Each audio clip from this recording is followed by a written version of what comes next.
Dopo il vostro servizio io ho ricevuto un sacco di messaggi e mi viene chiesto, in quanto politico, innamorata del nostro sacrario, di intervenire con forza. E così ha fatto l'assessora regionale Elena Donazzan dopo il nostro servizio in cui abbiamo mostrato e denunciato uno stato di totale abbandono in cui versa l'ossario di Cimagrappa, un luogo sacro, un luogo simbolo del sacrificio di migliaia e migliaia di fratelli, di giovani morti per la nostra libertà.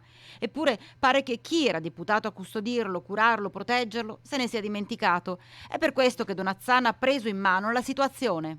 Ho scritto una lettera durissima al nuovo commissario perché Onor Caduti ha avuto un cambio di guardia, però non ci interessa chi, vogliamo un responsabile perché se è stato impedito a noi e soprattutto agli alpini che in questi anni hanno curato con amore e hanno difeso il nostro sacrario, è stato impedito in questi mesi ovviamente di uscire di casa e quindi anche di raggiungere, qualcuno invece aveva come compito istituzionale, perché in servizio lì, di lavorare, pulire, mettere a posto, tenere a cura il nostro sacrario così come meritano quei caduti. Se questo non è avvenuto, vogliamo i responsabili, io li voglio di sicuro. Voglio sapere se i militari in servizio erano lì, comunque c'è un responsabile perché i soldati rispondono a una catena gerarchica, così come io amo e difendo i militari, so anche come funziona quel mondo e quindi qualcuno deve avere dato o non dato delle indicazioni. Il sacrario militare nel Monte Sacro della Patria deve essere prerogativa dello Stato, altrimenti è lo Stato che fa un passo indietro. Io questo non lo accetto. Pretendo che si torni, intanto si chieda scusa soprattutto a quei morti,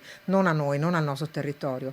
Noi siamo sempre qui a dare una mano, anche a togliere le erbacce, ma c'è qualcuno che ha un dovere preciso e deve farlo.